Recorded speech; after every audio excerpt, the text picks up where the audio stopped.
So CNC stands for Computer Numerical Control. It was developed in 1949 at MIT, with the first machine being assembled and built in 1951,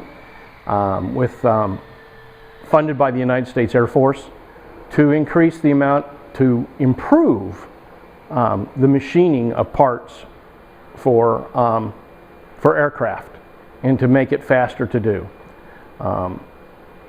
From there, it's kind of grown, and it's now gotten to the point where machines and the software are developed for the hobbyists now. So you can have a small machine that'll fit on your tabletop to a machine that'll fill up this room.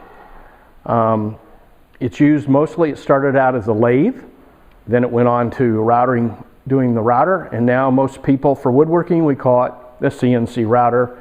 And the word CNC is just kind of synonymous, meaning that I'm just using a computer controlled router. It works on 3 axes, X, Y, and Z, which we normally draw on an X and a Y axis, and then the Z is just the depth of the cut and everything else. This one is the Shark. The bed's 24 by 24. It'll cut up to a piece as infinite as big as you want. It just can't be wider than 24 inches. The smaller machine, the CNC Piranha, has a 12-inch bed by 18, and it cuts only up to 12 by 12.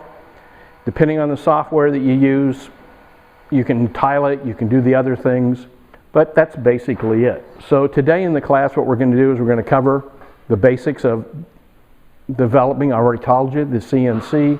We'll talk about setting up your machine. We'll talk a little bit about the V-Carve software that's by Vectrix and used by Next Wave on their machines. And we'll look at how to make a really simple sign. And we'll go from there. So that's the start of it.